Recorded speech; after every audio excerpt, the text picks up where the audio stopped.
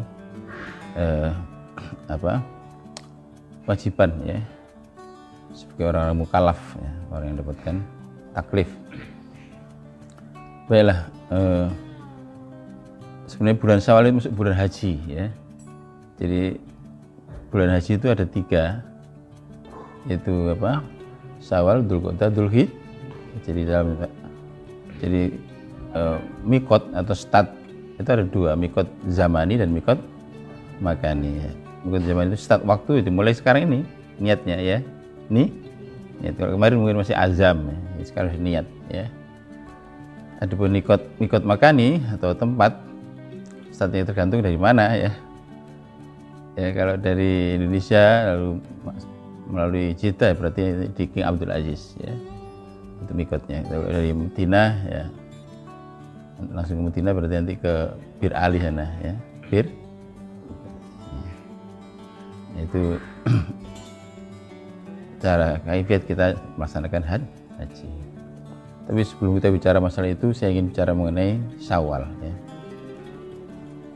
Ya, sebenarnya Syawal ini ada hubungan dengan kata-kata awal. Awal. Artinya kita di bulan Syawal haruslah, ya, memulai kehidupan baru, ya. Ya, memperbarui kehidupan, ya, yang betul-betul disesuaikan dengan, ya, Islam, yang adalah sesuai dengan fitrah. Jadi, ya, seperti saya katakan bahwa pada dasarnya, ya, puasa itu untuk melakukan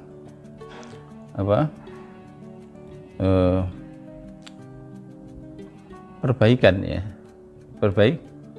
Manusia itu pasti punya 2 hal, ya, kesalahan dan kekurangan, ya, kesalahan dan kekurangan.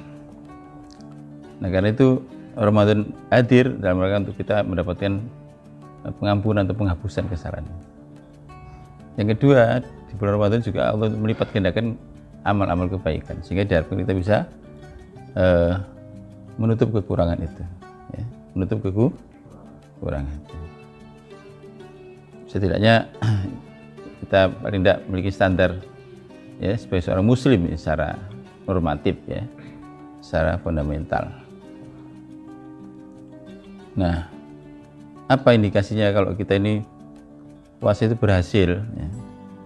Puasa itu memang ada 3 kemungkinan, ya. Kemungkinan, ya, hanya dapat lapar dan haus, ya. Dapat lapar dan haus. Kamin so'imin, ya, laisa lahu min syami ilal jual atas. Ya, berapa banyak orang puasa yang tidak mulai apa-apa dari puasanya kecuali lapar dan haus. Nah, tapi itu mungkin jauh, ya, itu orang tidak ikhlas ini, ya. Orang tidak ikhlas. Yang kedua, orang yang puasa tapi, ya, makbul, diterima, ya, ini dapat pahala. Itu sudah luar biasa, gugur kewajiban dan dapat pahala. Nah, yang ketiga, bukan hanya dapat pahala, ya, mendapatkan hikmah, ya, mendapatkan hikmah. Hikmah itu tasyrik dari puasa, itu mencapai transformasi diri, ya, menjadi orang-orang yang bertakwa. Ya, sebenarnya kata-kata takwa ini hanya mewakili satu nilai, ya, atas satu prototipe dari kehidupan yang nanti akan saya jelaskan.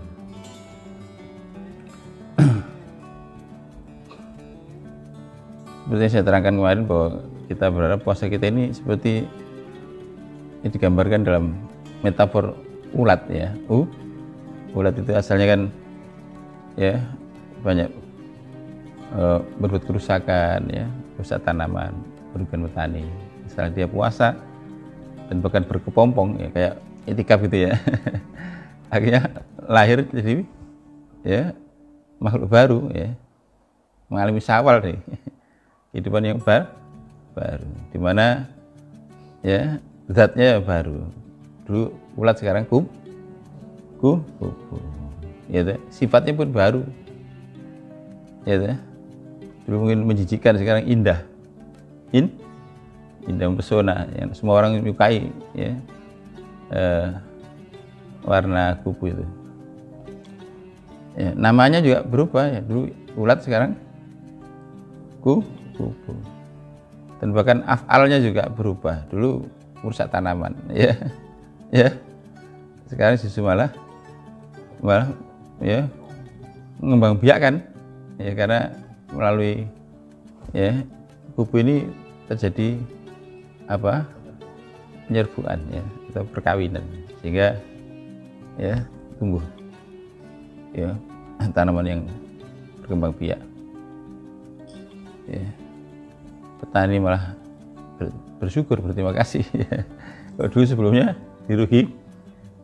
Nah, kita seperti itu harapannya.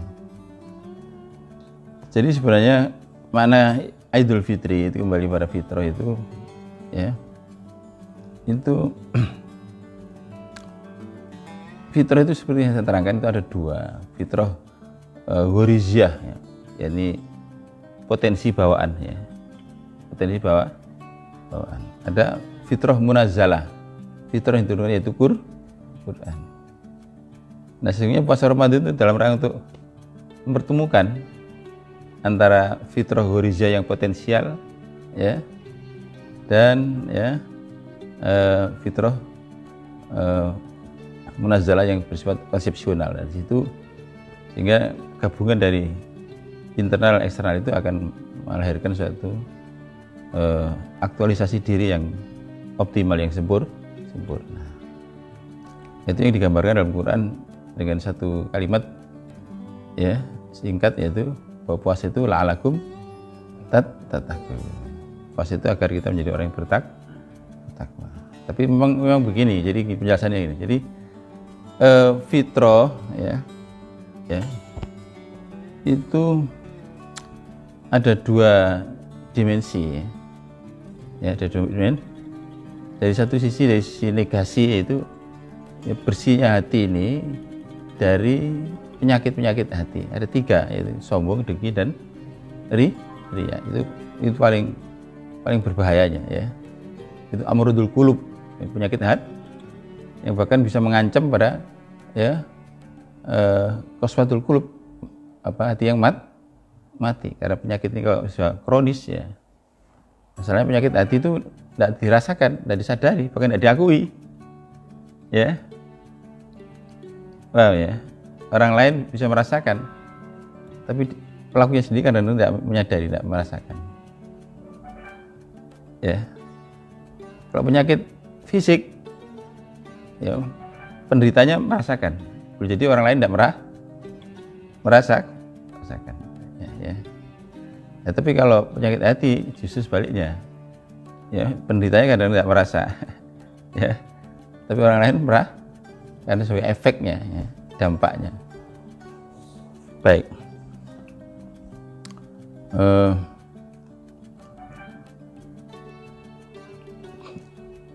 Ya, puasa memang dalam rangka untuk terutama tazkiyatun nafs dan tathhirul qulub, ya, membersihkan jiwa dan menyucikan hati kita ini, sehingga diharapkan mencapai qalbun. Nah, qalbun salim itu hatinya orang bertakwa. Jadi sebenarnya, ya, cirinya orang bertakwa itu punya hati yang qalbun salim. Nah, ketika hati sudah menjadi bersih, maka fitrah itu tumbuh. Fitrah itu ya, manusia sudah punya biji, punya bibit, ya. Jadi sebenarnya secara potensial, ya, manusia itu punya fitrah yang baik. Nah, sebagaimana sawah, ya, itu untuk menumbuhkan padi dan tanaman-tanaman yang produktif lain itu mesti dibersihkan dulu dari, ya, rumput-rumput liar, rumput ilalang, ya, batu-batu dan sebagainya, bahkan dibajak, diairi, kan itu, sehingga nanti tapi harus ditanam. Tapi kalau hati tidak, cukup dibersihkan, nanti, ya, tumbuh sendiri karena memang sudah ada secara potensial. Nah, kalau hati itu sudah menjadi qalbun salim atau idul fitri itu, maka nanti akan ada tumbuh 4. Pertama adalah itkon, takwa itu, takwa. Jadi ini penting saya sampaikan ini. Yang kedua itu taslim, berserah diri. Ya. Yang ketiga iktisom, kebergelayutan kepada Allah. Ya, dan terakhir tauhid. Ini semua didasarkan pada surat Ali Imran ayat 102, 103. Coba dibuka ya. Bismillahirrahmanirrahim. A'udzubillahi minasyaitonir. Ya ayyuhalladzina amanu taqullaha haqqa tuqatih wa la tamutunna illa wa antum muslimun. Wahai orang beriman, bertakwalah. Nah, orang tidak akan bisa mencapai takwa kalau hatinya tidak bersih. Karena takwa ini sifat yang baik. Sifat baik itu tidak akan tumbuh selama hati kita masih kotor, ya. Terus wala tamutunna illa wa antum muslimun, jangan kau mati kecuali dalam keadaan berserah. Ya, ada dua, takwa atau itkon dan taslim. Ya. Lebih daripada itu dikembangkan lagi wa'tasimu bihablil jami', i'tisam. Ya, tidak cukup hanya dengan takwa dan bersih. Orang ini betul-betul berpegang teguh kepada Allah, bergelayut, ya, berpegang teguh, ya, atau bersandar, i'tisam, ya, i'tisam. Dan puncaknya adalah wala tafarraqu. Sebenarnya ini sepertinya kan jangan bercerai-berai secara horizontal, secara antar manusia, ya. Itu tapi mafhumnya bahwa kalau dengan sama manusia saja kita tidak boleh berpisah, apalagi dengan Allah. Nah, artinya tidak firaq. Jadi makom jami' itulah tauhid itu nyawi.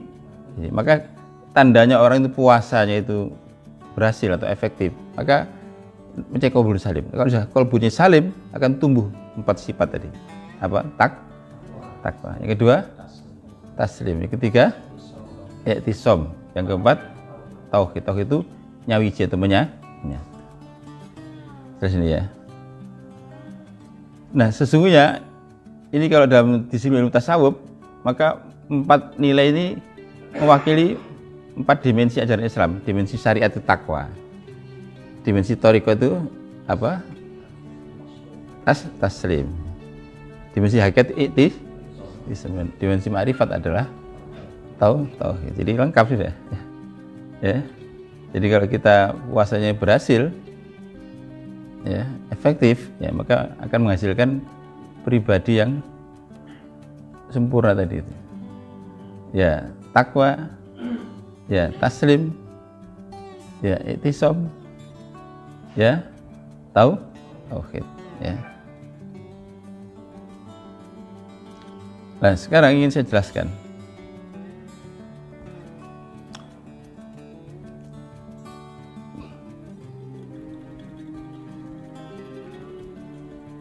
Takwa, ya, takwa itu dikata waqo wikoyatan, ya. Dari kata itu ada fil amar ku anfusakum wa ahlikum jaga. Jadi artinya ngerso, menjaga diri, melihara diri. Ini memang secara syariat, ya. Jadi orang itu takwa itu berarti, ya, orang itu bisa bukan hanya melaksanakan perintah tapi menjauhi larang. Ya, menjauhi apa-apa yang tidak disukai atau dimurkai oleh Allah ya Ta'ala. Nah, sehingga orang demikian memiliki moral force. Apa moral force?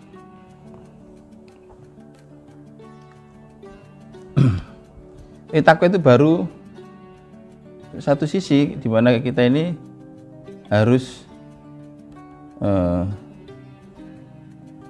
patuh dalam rangka terkait dengan irodah tasyri'iyah.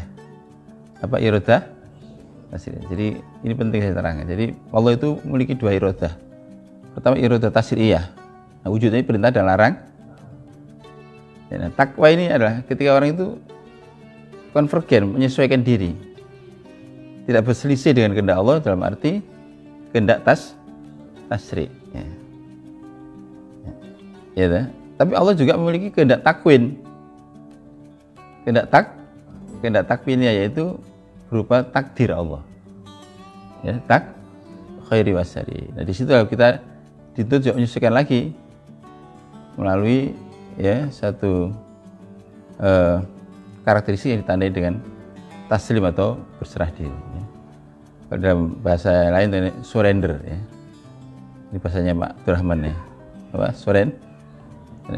Ya. Surrender. Bahasa Jawanya sumarah ya. Jadi memang tidak cukup hanya takwa. Kalau takwa itu aspek secara normatif tadi, secara terkait dengan perintah dan larangan. Ya, sebagai perwujudan kehendak apa? Kehendak tasri. Ya, jadi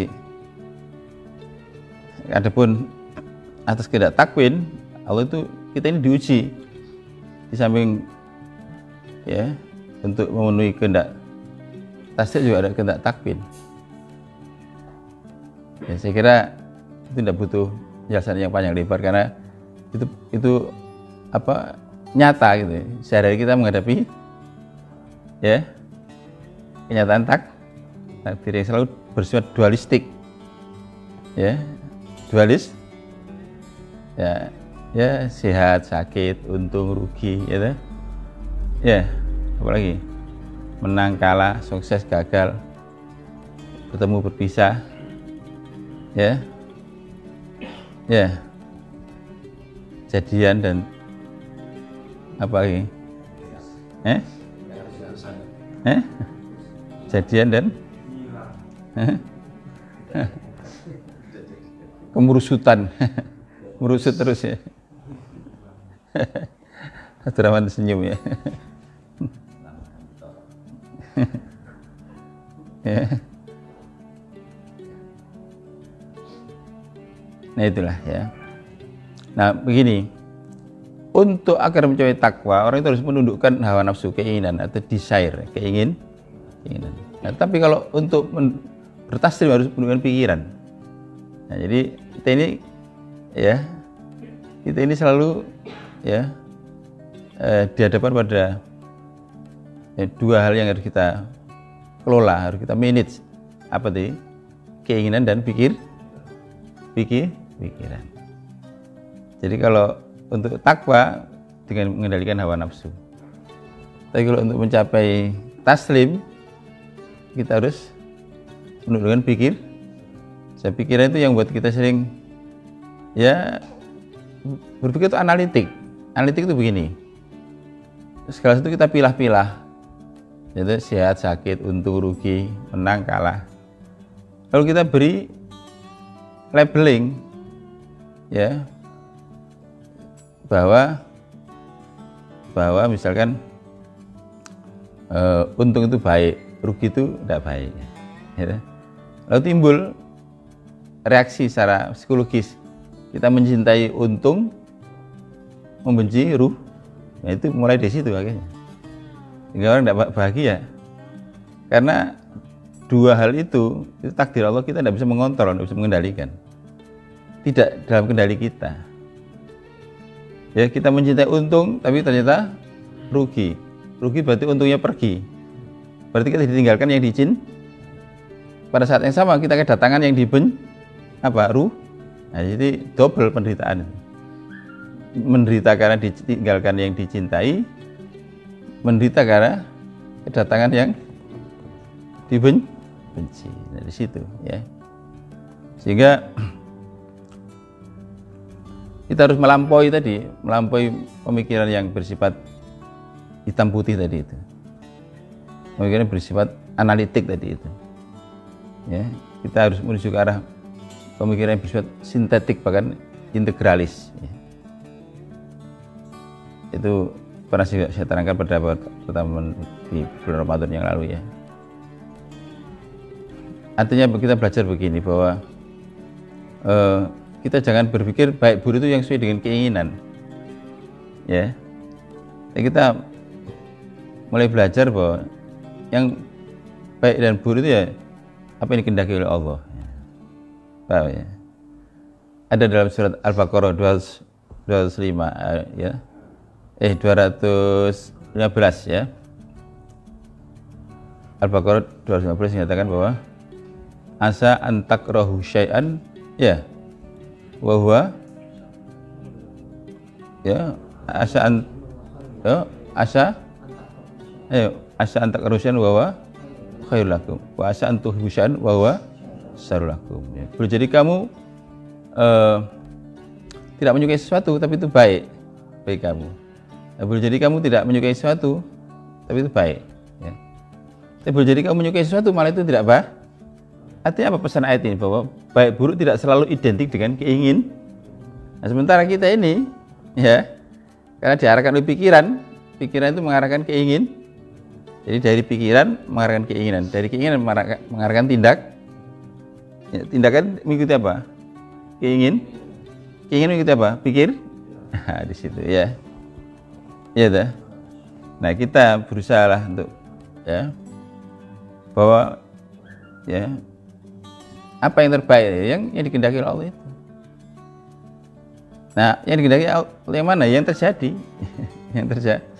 Ya, ini memang butuh penjelasan yang panjang lebar sebenarnya ya, tapi kita belajar berserah diri itu seperti itu. Setidaknya begini, gerbang berserah diri itu ridho dengan takdir Allah, dan orang tidak akan bisa mencapai ridho kalau tidak mengenal Allah. Ya, mengenal Allah. Nah, mengenal Allah itu ada secara umum dan secara khusus. Setidaknya kita harus mengenal dan meyakini bahwa Allah itu maha baik ya. Kebaikan sehingga tidak ada yang dikehendaki kecuali kebaikan. Ya, itu penting ya.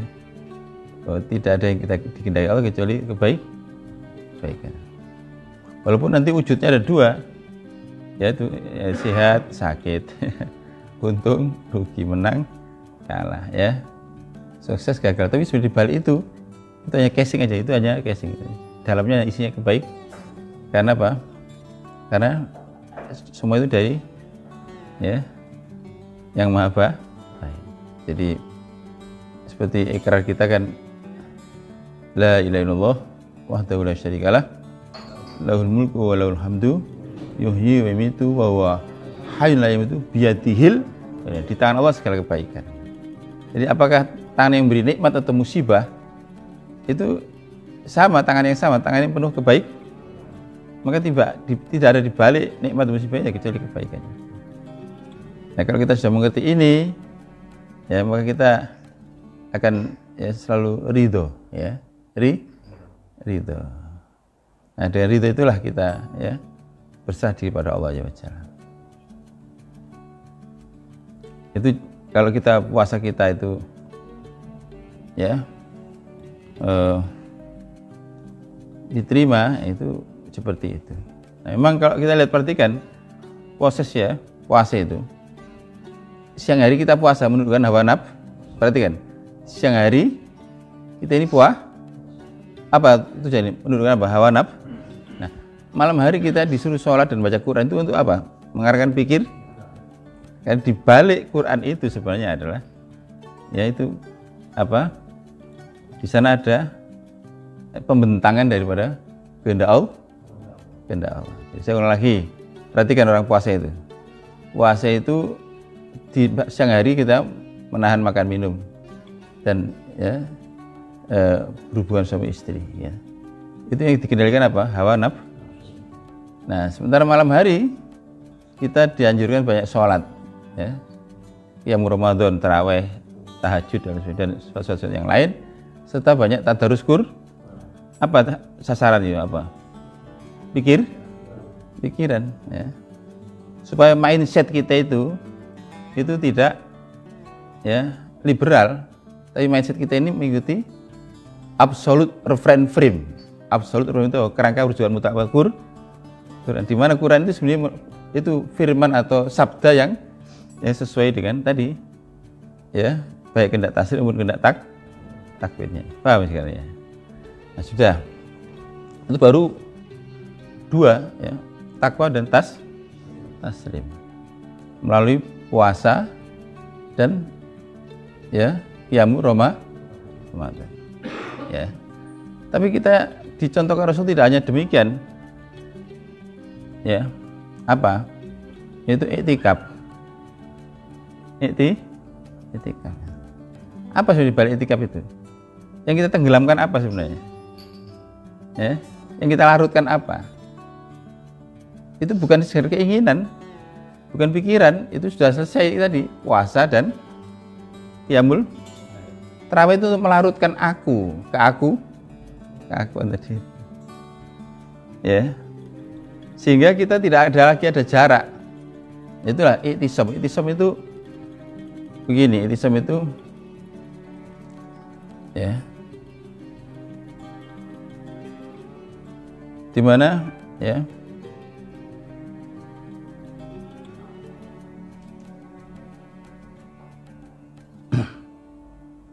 Kamu tidak bisa lagi berpaling dari Allah. Ya. Tidak bisa beranjak. Jangankan beranjak, berpaling tidak bisa.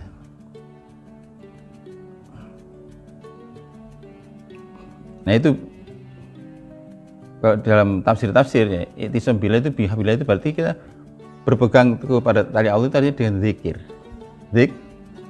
Zikir. Nah, zikir yang mudawamah, zikir yang efektif, zikir nafas. Jadi prakteknya iktisam itu bergelayut atau bergantung itu dengan kita ini istilahnya bahasa Jawa itu mencantolkan. apa mencantolkan itu ya? Mengaitkan. Kok mencantolkan itu apa? Jadi kita ini ya. Nah, caranya tadi kita memperbanyak zikir. Jadi zikir itu bukan keinginan atau pikiran, zikir untuk aku sebenarnya. Ya. Jadi kita tenggelam dalam keagungan Allah. Wala dzikrullahi akbar. Jadi demikian ya. Itikaf dan sedemikian rupa ya. Itikaf itu ya sampai kita ya berharap kita bisa mendapatkan Lailatul Qadar. Nah, ketika orang itu dapat Lailatul Qadar ya seperti yang saya terangkan ada 3 level ya, dapat pahala yang lebih baik daripada 1000 bulan, mendapatkan daftar pembebasan dari api neraka, dan yang ketiga mendapatkan nur. Nah, dengan nur itulah ya maka manusia itu akan ya tenggelam ya di dalam hadratul qudsya, kehadiran Allah itu. Sehingga digambarkan ya wala tafarruqu, dia tidak pernah lagi firaq, tidak pernah berbis. Nah, itu maknanya sebenarnya fana dan baqa ya. Fana dan baqa. Ya, jadi kalau iktisam itu kita masih mengaitkan ya kesadaran kita ke dalam ya kehadiran Allah Subhanahu wa taala. Nah, kalau sudah ya tauhid, ini kita sudah menanggalkan aku itu. Jadi seperti mau sebutir garam kembali kepada lautan, nggak terpisah dengan laut, tapi bukan berarti identik dengan lautan, seperti itu. Nah, makanya ada doa khusus dari Rasulullah. Doa itu diajarkan hanya beberapa sahabat khusus yang juga saya ajarkan ya. Hasbiyallahu wa kafa, sami'allahu liman ta'a, laisa warahu ta. Terus mani' tasoma bihi najani, iktisam ya apa, hasbiyallahu wa kafa, cukuplah Allah bagiku, cukup. Terus sami'allahu liman ta'a, dan Allah selalu mendengar setiap seruan ya. Laisa warauta, tidak ada di balik Allah itu tujuan lain selain dia sendiri ya. Jadi dialah tujuan dari segala tujuan yang tertinggi. Laisa waraul muntaha, mani tasama bihi naja ya. Siapa yang bergelayut ya, dengan Allah, naja itu artinya selamat dan bahagia. man i'tasama bihi.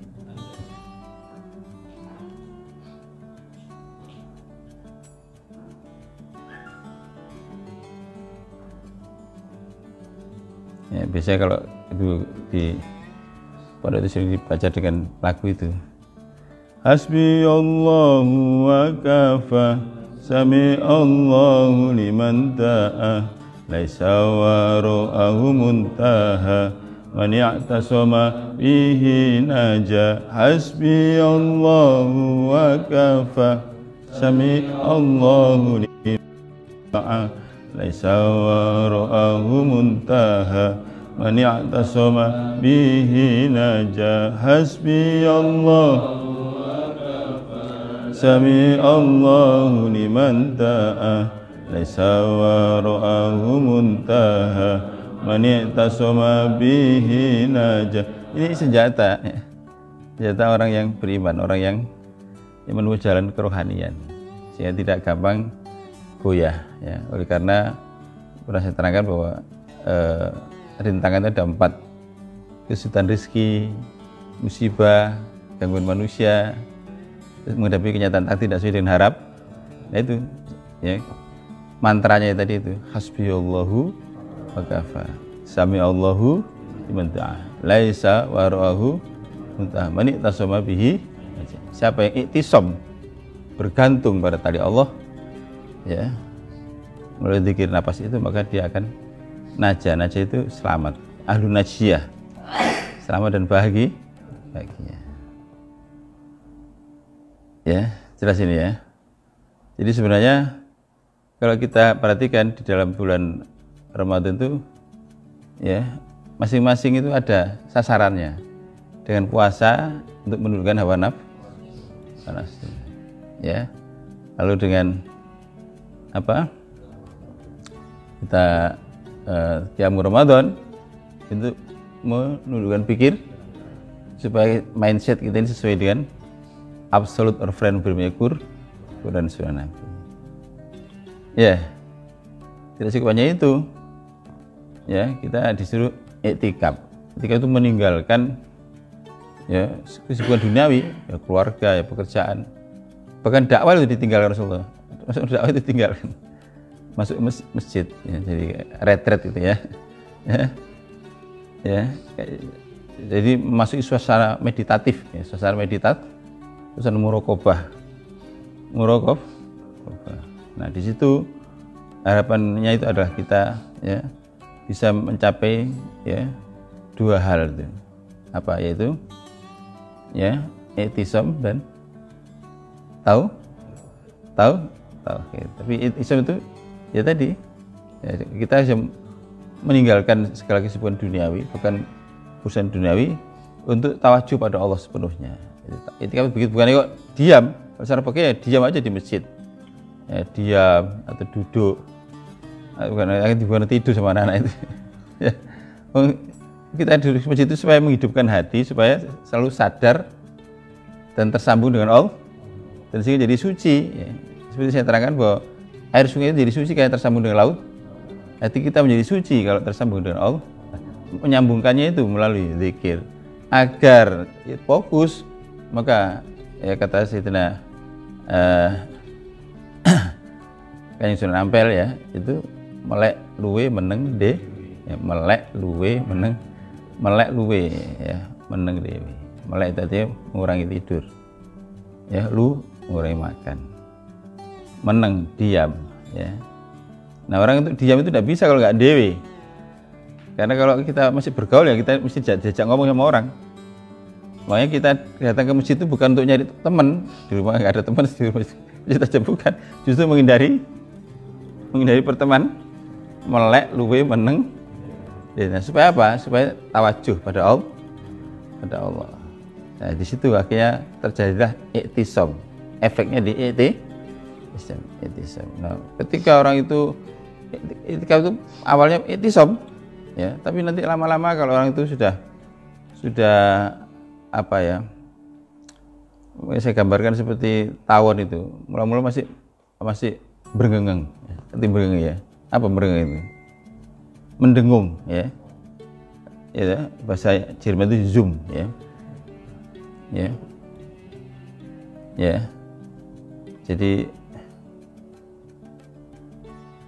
itu loh ketika ya mendekati bunga gitu ya. Tawon itu mesti mendeng tawon bunga. Tapi ketika dia sudah mengisap, dia diam, nggak ada gerak, nggak ada apa, ya, nggak ada suara. Nah begitu juga bahwa puncak ujungnya orang itu iktikaf, dia bukannya tenggelam ke dalam masjid, dia tenggelam pada robah hadal bait, itu suasana ketika dia lebur, ya, lebur. Paham ya? Nah, saat itu dia kayak mutiara begitu. Sebenarnya mutiara itu ya kerikil, sekarang masuk kerang, ya, jadi mutiara. Selama tidak pernah masuk kerang, ya tidak pernah menjadi mutiara. Ya, jadi memang mutiara itu gabungan dari unsur gunung dan lautan. Ya, dari gunung itu kerikilnya, ya, melalui sungai itu, ya, terbawa arus terus ke muara terus ke laut, lautan jadi kerikil itu. Tapi kerangnya dari lautan. Nah, perpaduan antara gunung dan lautan itulah ya menghasilkan mutiara. Nah, sebenarnya itu pelajaran yang penting bahwa kita tidak akan bisa berubah menjadi mutiara. Ya, dan kerikil satu truk ya harganya murah. Tapi kalau mutiara itu satu aja yang bagus tuh, asal bukan yang sintetis loh ya. Sama-sama batunya. Batu itu satu kerikil satu truk murah. Satu berapa kira-kira satu kubik ya? 200.000 ya. Nah, ini ya Pak Isal tahu ya. Tapi kalau misalkan mutiara itu satu truk, tidak bisa harganya. Jangan truk satu aja sama. Nah itu untuk bisa jadi mutiara itu diperlukan masukkan. Nah, bagaimana agar jiwa menjadi mutiara itu? Ya itulah ya etika. Sampai kamu kehilangan identitasmu, artinya kehilangan basyariahmu. Ya, manusia itu kata Ibnu Arabi ada 3 identitas, yaitu insan hewani, ya insan, orang masih liar, masih insan hewani itu menurut hawa nafsu, menjadikan hawa nafsu sebagai Tuhan, ya, nafsu sebagai rujukan, sebagai ikutan. Nah kedua insan malaki, ini hasilnya puasa. Anda sering sampai bahwa puasa itu jalani kehidupan kemalai puasa. Ya, insan malaki, di mana orang itu patuh dan ikhlas. Cirinya malaikat itu patuh dan Nah puncaknya insan robbani, kunu robbaniyin bima kuntum tu'alimunal kitab bima kuntum tadrusun. Ya, jadi manusia robbani. Ya, nah itu ya ketika digambarkan tadi mewanu seperti mutiara tadi. Jadi batunya sudah hilang. Ya. Orang tidak akan mengatakan itu batu, tapi walaupun sebenarnya asalnya tapi orang mengatakan oh ini batu, tidak begitu, mesti mutiara. Oh ini mutiara, tidak ini batu. Oh ini batu aja, tidak begitu, mutiara. Dan itulah para aulia sebenarnya, gambaran para aulia. Jadi itu tujuannya. Jadi kalau itu bisa begitu, maka nanti kan ya usai puasa, ya ketika Ramadan itu sudah lewat, di mana puasa sudah berakhir, ya Ramadan juga sudah selesai, ya. Begitu juga itikaf, ya, dan segala macam aktivitas yang terkait dengan Ramadan sudah purna, maka akan yang tersisa adalah tadi. Ya, setelah kita mencapai Idul Fitri, ya, fitrah, maka tumbuhlah ya self aktualisasi dengan 4 ciri tadi. Ya, satu ciri di luar syariatnya takwa. Ya, syarat thariqah apa? Berserah. Secara hakikat ya selalu bergelait pada Allah. Dan dalam tujuan ma'rifat dia selalu ya, tauhid itu menyatu. Nah, menyatu di sini maksudnya adalah fana dan baqo. Fana itu ya orang itu ya kehilangan identitas sebagai manusia, basariyah, sebagai makhluk ya, basariyah ya.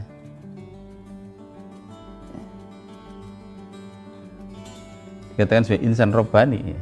Jadi insan, ada insan hewani atau minimal, ada insan malaki ya, ya insan robbani ya, insan robbani. Kalau insan malaki itu cirinya tadi takwa dan taslim. Kalau insan robbani ada dua, i'tisam dan apa? Tauhid. Jadi rasanya puasa itu dalam rangka mewujudkan kita ini sebagai insan malaki dan bahkan jadi insan robbani. Itulah sebenarnya orang-orang yang dipanggil untuk pulang. Ya, udah selesai. Ya. Orang haji itu kan gladi resik kematian. Makanya orang haji itu kan gladi resik kematian. Ya, ketika orang itu mikot, dia harus melepaskan pakaian duniawi dengan seluruh atributnya dan mengganti dengan pakaian kafan atau pakaian ihram. Nah, akhirnya itu gladi resik kematian. Ya, karena sudah selesai. Ya, jadi tugas di dunia itu bisa selesai. Itu atau secara metafor begitu, atau secara simbolik itu pada dasarnya orang dipanggil oleh Allah, dipanggil panggilan. Karena kita itu takut, kita suka manggil Allah, dipanggil lagi takut. Kita insan memanggil ya Allah, ya Rahman, ya Rahim, dipanggil takut. Kita manggil dipanggil. Ya kalau jangan manggil. Ya, dipanggil artinya ada dipanggil untuk pergi haji, untuk gladi resik. Tapi itu artinya berarti sudah purna, sudah selesai. Ya. Makanya ya kedudukan orang berhaji itu tinggi sebenarnya ya. Karena dia sudah menyelesaikan semua etapa perjalanan.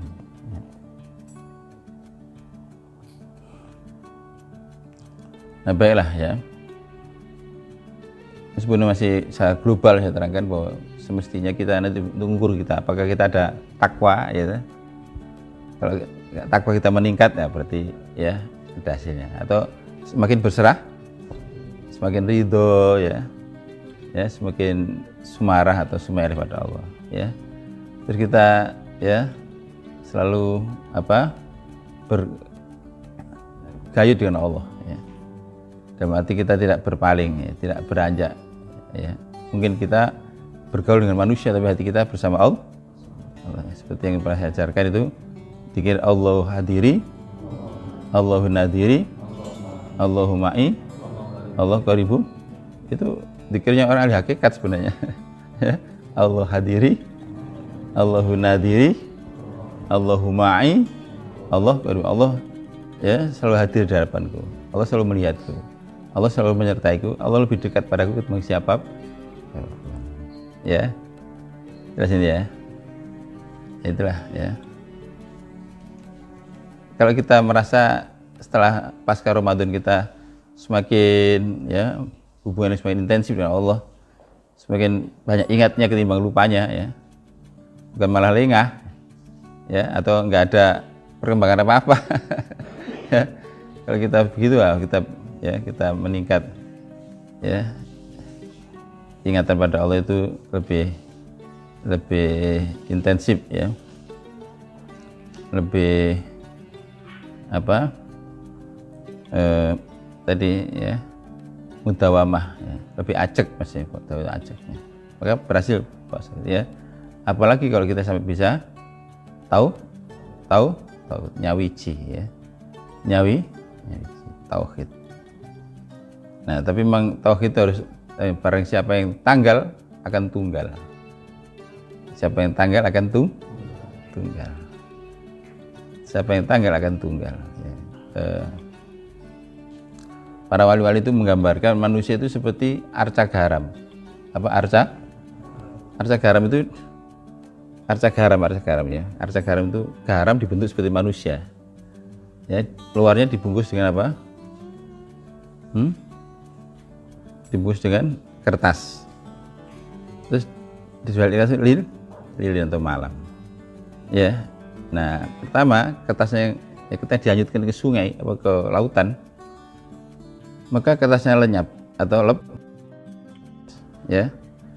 Lalu kemudian apa? Malam. Nah, akhirnya garamnya larut ke laut. Ya. Ya, garamnya larut ke dalam laut. Jadi arca garam yang dilarutkan ke dalam lautan. Nah, lautan apa? Lautan tauhid, ya. Katakan Bahrul Wahdah. Ya, Bahrul, lautan ketunggalan. Jadi ada ungkapan Bahrul Wahdah, lautan kumalem jroning samudra tauhid, ya. Tenggelam dalam samudra tauhid. Itu seperti tadi arca garam yang dilarung ke dalam lautan, maka bungkusnya yang luar lepas, bungkusnya di dalam tinggal akhirnya apa? Garamnya larut ke dalam lautan. Tapi jangan lupa bahwa garam tidak identik dengan lautan. Ya, garam itu garam, lautan laut, tapi tidak pernah terpisah. Seperti tidak pernah terpisahnya garam dengan laut. Itulah gambaran orang yang telah mencapai tauhid, ya. Nah, kita ini masih belajar, ya. Masih belajar, masih proses, masih kandidat, ya. Ya, karena tauhid itu ada 4 tingkatan, ya. Tauhid awam, ya, tauhid khusus, ya, ya. Terus tauhid yang khusus dan ya tauhid yang hakiki, ya. Tauhid yang hakiki. Ya. Jadi kita masih dalam proses, ya. Mudah-mudahan ya dengan keberkahan, ya, Allah mengantarkan kita pada derajat karena wala tafarraqu, tidak bercerai-berai, ini tidak pernah berpisah lagi dengan Allah, seperti tidak pernah berpisahnya garam dengan lautan, ya. Nah, sekarang itu gambaran ideal taib atau tipe ideal orang yang telah berhasil mencapai Idul Fitri, ya. Ketika fitrahnya itu kembali aktual, maka menjadi 4 ciri tadi: takwa, taslim, ihtisam, dan tauhid. Sekarang bagaimana memelihara ini, ya? Memelihara nilai-nilai ini, karena sering kadang-kadang itu setelah puasa itu sudah selesai, ya, buyar, ya, mengalami degradasi lagi, ya. Ya, harusnya tidak begitu, ya, harusnya, ya. Nah, makanya penting ada 4 hal yang harus diperhatikan, ya, untuk memelihara nilai-nilai yang kita hasilkan melalui puasa Ramadan itu. Apapun hasilnya, ya, pasti ada hasilnya walaupun sedikit atau kecil, ya. Satu, itu ngaji, ya. Orang itu kalau ngaji insya Allah terjaga, terpelihara, ya. Tapi kalau sudah lama tidak ngaji, ya itu, ya. Ya, manusia itu membutuhkan ngaji, itu makanan rohani, ya. Sahabat-sahabat itu ada yang lebih tua dari Rasulullah tapi tetap ngaji. Dengan saya sudah tua, saya kok harus ngaji sampai tua, sampai ya, minal mahdi ilal lahdi, dari buen ibu sampai masuk liang lah. Sahabat-sahabat itu ada yang lebih tua dari Rasulullah SAW, ya, tetap ngaji. Ini penting, ya. Yang kedua, memelihara itu pentingnya tazkiyah, ya, dengan banyak zikir, ya, jadi jangan sampai enggak, ya. Zikir ini untuk sebagai apa namanya itu, untuk maintenance, untuk pemeliharaan. Ya, kita laksanakan zikir pagi petang, zikir malam, ya, dan berbagai, ya, aneka zikir yang lain. Itu harus tetap kita jaga, kita istiqomah, paham, ya. Yang ketiga, dalam menjaga pergaulan, so, ada orang itu semangat ngaji, ya, zikir, tapi karena salah pergaulan, lama-lama ngajinya perodol, zikirnya juga karena keliru pergaulan ini, ya. Ya, ya pasti itu. Coba kamu ngaji, mesti zikir, tapi kamu bergaul dengan orang yang tidak ngaji, tidak ahli zikir, nanti lama-lama nanti zikirnya ngajinya berhenti, zikirnya juga perai, ya akhirnya kita masuk ke situ. Maka Quran bagus sekali dari surat Kahfi ya, kemudian surat 18 ya, di situ terangkan ayat berapa itu? Surat 18 ayat berapa? Ayat 19 deh. Wasbir itu. Ayat berapa ya?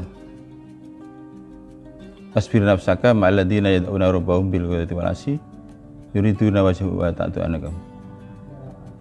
Turidu zinatul hayatid dunya wa la tuti man aghfalna qalbahu an dzikrina wa tabahu wa kana amruhu furta. Ya. Itu surat Kahfi. Ayat 28 ya. Jadi surat 18 ayat 28. Wasbir nafsaka, sabarlah, sabar diri. Berarti kamu harus bisa menahan diri. Ma'alladina yad'una rabbahum bil ghadati wal asyi. Bersama-sama orang yang menyeru Tuhannya di pagi hari. Berarti satu frekuensi, satu gelombang. Tidak harus sama-sama satu tempat ya. Kamu di rumah masing-masing tapi menyatukan dalam satu frekuensi, satu gelombang zikir pagi petang ya. Di mana yang diharapkan hanya ridho Allah. Wala ta'du ainaka anhum. Jangan kau palingkan matamu dari mereka. Berpaling berarti meninggal. Kalau berpaling ke menuju, ini berpaling dari berarti meninggal. Jangan kau tinggalkan komunitas seperti ini atau kegiatan seperti ini hanya karena mengharapkan kesenangan duniawi ya. Wala ta'du ainaka turidu zinatal hayatid. Terus masih ditambahi lagi, wala tuti man aghfala qalbahu an dzikr. Dan jangan kau ikuti orang yang lalaikan dari mengingatku. Ya, ini hati-hati pergaulan ya. Demi kamu sudah salah pergaulan, nah ya. Cangkruan di kampung yang ya untuk sekali tidak apa untuk pergaulan, tapi kalau terus kamu larut di situ ya. Ya, hanya kegiatan yang main game atau remi atau apa yang satunya domino, main apa lagi? Karambol, apalagi yang yang disodok itu apa namanya? Biliar ya.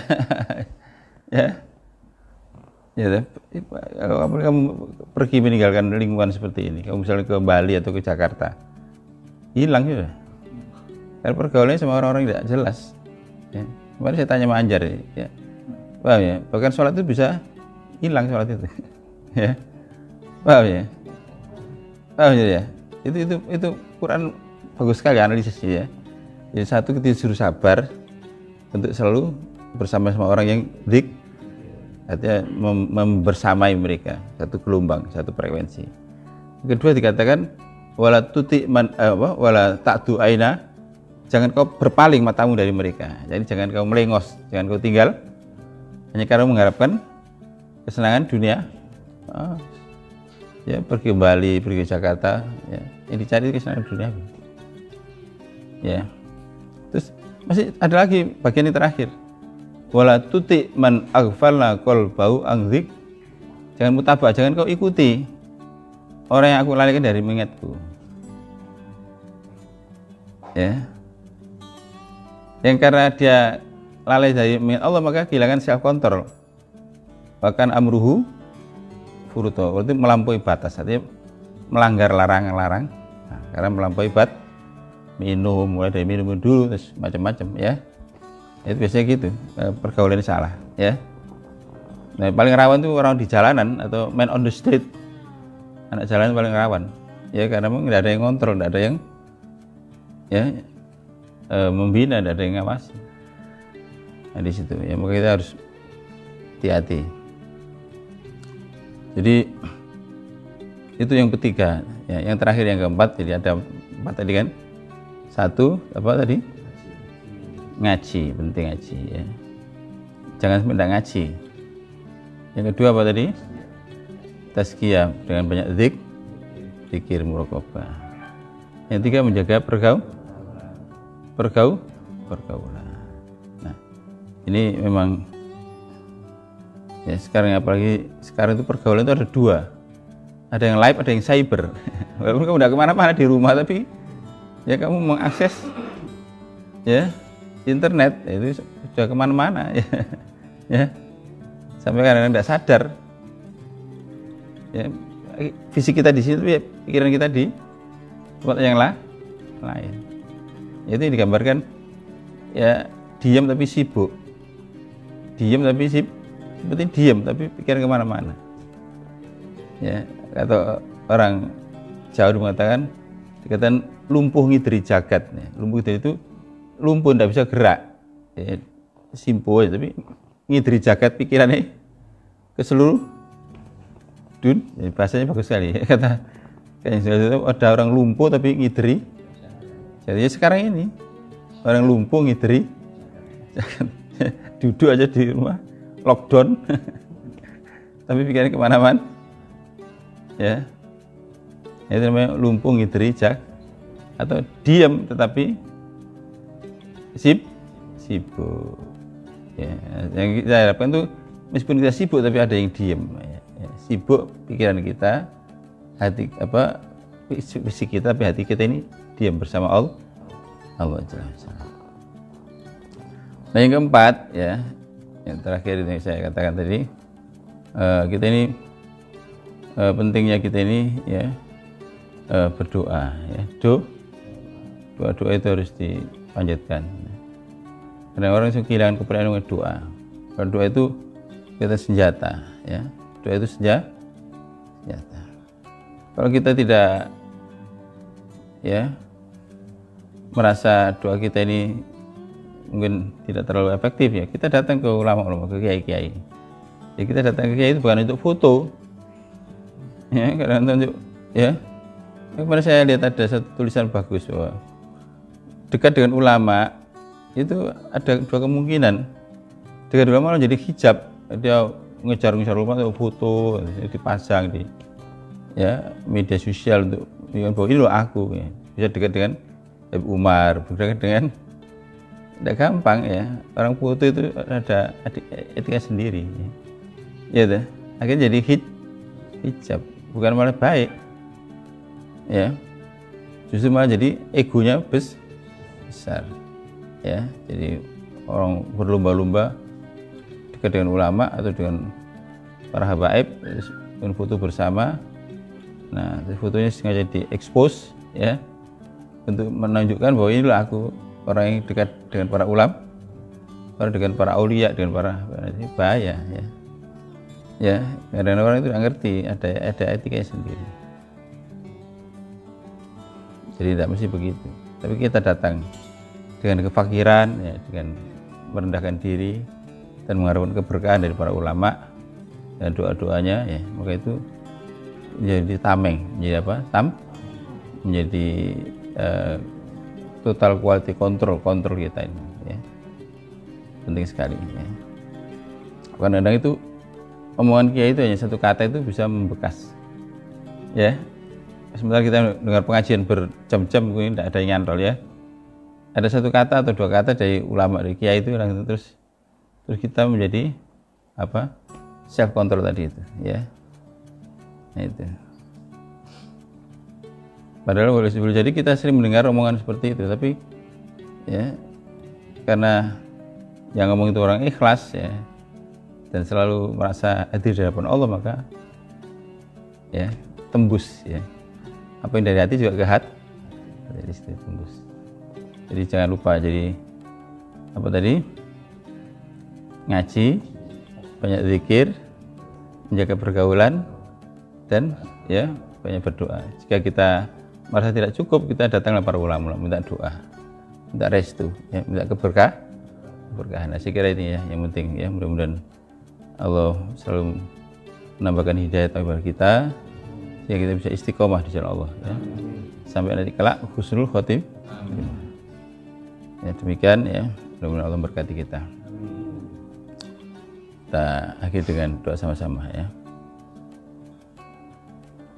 Ilahi bi'afwikal azim اغفر لي ذنبي العظيم فإنه لا يغفر الذنب العظيم إلا رب العظيم إلهي بعفوك العظيم اغفر لي ذنبي العظيم فإنه لا يغفر الذنب العظيم إلا رب العظيم إلهي وسيدي ذنوبي عظيمة ولكن